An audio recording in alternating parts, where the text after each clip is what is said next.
Last part में हमने देखा था कि वूली और फॉक्स क्लैन के लीडर तियान के बीच लड़ाई हो गई थी, लेकिन सही समय पर वूली के अंकल ने आकर उन दोनों के बीच फाइट को रुकवा दिया था। जिसके बाद जिन और वूली जुआनी के साथ उसके पैलेस में आ गए थे, जहां जिन ने जुआनी से प्रिमोडियल होली लैंड के तबाही के बारे में पूछा था, जिस पर उसने जिन को बताया था कि उसकी मेमोरी को किसी ने मिटा दिया है और उसे जितना भी याद था उतना उसने जिन को बता दिया था। जिसके बाद जिन अकेले में बैठकर पिल रिफाइनिंग करने लगा था, तभी उसे कोई आवाज सुनाई दी थी और उसका फर्नेस अपने आप ही ओपन हो गया था। अब आगे तो इस पार्ट की स्टार्टिंग में हम देखते हैं कि जिन अपनी स्पेशल आई की मदद से उस फर्नेस को देख रहा था, तभी उस फर्नेस से एक छोटी सी स्पिरिट जन्म ले लेती है, जिसको देखकर जिन अपने मन में सोचने लगता है कि इस फर्नेस ने तो स्पिरिट बॉडी को कंडेंस कर लिया है, साथ ही इस स्पिरिट की स्पिरिचुअल पावर मेरे लिए बिल्कुल सूटेबल है। तभी जिन चौंकते हुए अपने मन में कहता है कि कहीं ये लेजेंडरी वेपन स्पिरिट तो नहीं है। उसी वक्त वो स्पिरिट होश में आ जाती है और वो जिन से कहने लगती है कि तुम्हारी यांग फायर के अंदर लॉ ऑफ लाइफ की पावर भी मौजूद है और तुम्हारे रोज रोज रिफाइनिंग करने के कारण ही मुझ जैसी अमेजिंग चीज का जन्म हुआ है। इसके बाद वो जिन को चिढ़ाते हुए कहती है कि मैं तुमसे भी ज्यादा अमेजिंग हूँ। तभी जिन आगे आकर उस स्पिरिट को टच करता है, जिससे उसके सर पर जल रहे फ्लेम का कलर चेंज हो जाता है। जिसके बाद जिन उस स्पिरिट को अपने हाथों से पकड़कर उसे डराते हुए कहने लगता है कि मुझे ऐसी चीजें बिल्कुल नहीं पसंद जो कि मेरे से ज्यादा अमेजिंग होती है। जिसको सुनकर वो स्पिरिट डरते हुए जिन से कहती है कि मास्टर, मैंने तो आपकी यांग फायर के अंदर से जन्म लिया है, इसलिए मैं कभी भी आपको धोखा नहीं दूंगी और हमेशा आपकी मुसीबत के वक्त मदद करूंगी। अब वो स्पिरिट उसे आगे बताती है कि मैं आपके माइंड से कनेक्टेड हूँ। साथ ही वो जिन को उस पर ट्रस्ट करने के लिए रिक्वेस्ट करने लगती है, जिसको सुनकर जिन भी उसे छोड़ देता है और उससे कहता है कि अगर मैं तुम्हारा मास्टर हूँ तो सबसे पहले मैं तुम्हें एक नाम देना चाहूंगा। अब वो स्पिरिट को डिंग नाम देता है, जिसको सुनकर वो स्पिरिट कहने लगती है कि ये तो बहुत बकवास नाम है। जिस पर जिन उसे फिर से डराने लगता है, जिसको देखकर वो स्पिरिट जिन से कुछ अच्छा नाम देने की रिक्वेस्ट करने लगती है। तो जिन उसका नाम डिंग कुन रख देता है। इसके बाद वो डिंग कुन से उसके जेंडर के बारे में पूछता है, जिस पर डिंग कुन उससे कहती है कि मैं एक स्पिरिट हूँ और मुझे इन सभी के बारे में कुछ नहीं पता। तभी जिन को किसी के आने की आहट सुनाई देती है, इसलिए वो डिंग कुन को अपने फर्नेस में छुपाते हुए उसे शांत रहने को बोलता है। जिसके बाद वहाँ जुआन ये अपने 2 स्टूडेंट के साथ आ जाता है, जिसको देखकर जिन उससे पूछता है कि मास्टर, आखिर आप इतनी रात को यहाँ क्या कर रहे हो। जिस पर जुआनी उससे कहता है कि आप तो जानते ही हैं कि जल्द ही क्या होने वाला है, इसलिए मैं चाहता हूँ कि आप सीबी सिटी के बॉर्डर पर जाकर कमजोर हो चुके ज्योग्राफिकल फॉर्मेशन को ठीक कर दें। जिसको सुनकर जिन कहने लगता है कि क्या तुम्हारे और वूली के बीच अभी तक नाराजगी कायम है। साथ ही वो जुआनी के हेल्प के लिए मान जाता है। तो जुआनी जिन को वूली वाली बात का ना जवाब देते हुए उसे अपने दोनों स्टूडेंट जियाओ चाय और जियाओ लियान का इंट्रोडक्शन कराते हुए कहता है कि ये दोनों आपको कल सीबी सिटी के बॉर्डर तक लेकर जाएंगे। जिसके बाद वो वहाँ से जाने लगता है।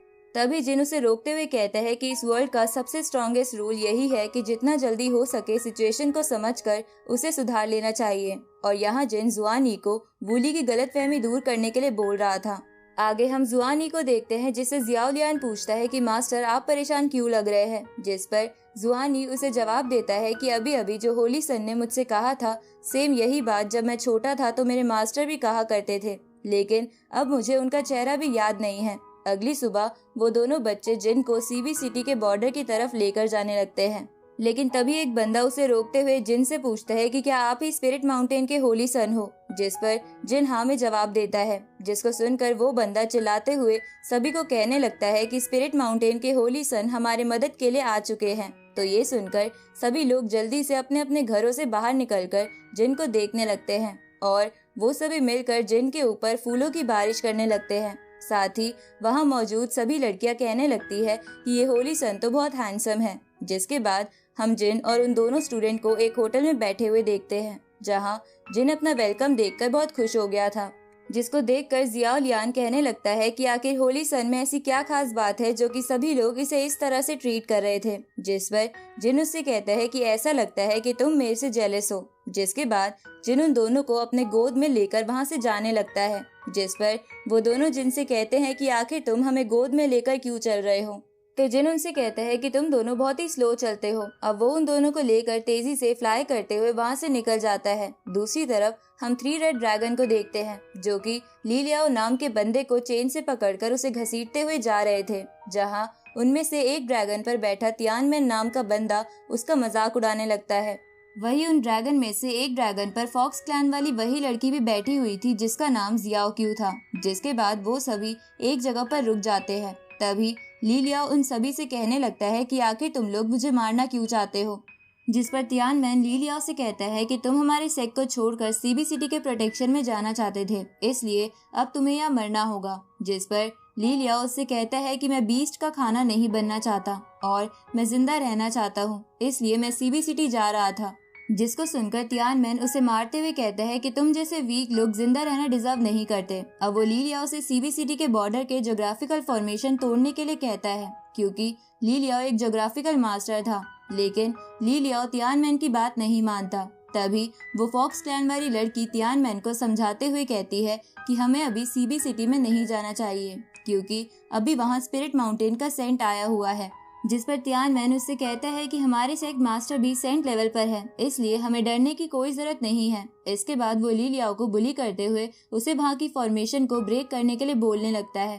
तभी जिन का स्टिक वहाँ आकर तियानमेन को बहुत दूर फेंक देता है। साथ ही उसके फेस पर भी स्क्रैच आ जाता है। तो वो लड़की जिन के ऑरा को फील करते हुए कहने लगती है कि हमारी तरफ कोई बहुत ही स्ट्रॉन्ग स्पिरिचुअल पावर वाला बंदा आ रहा है।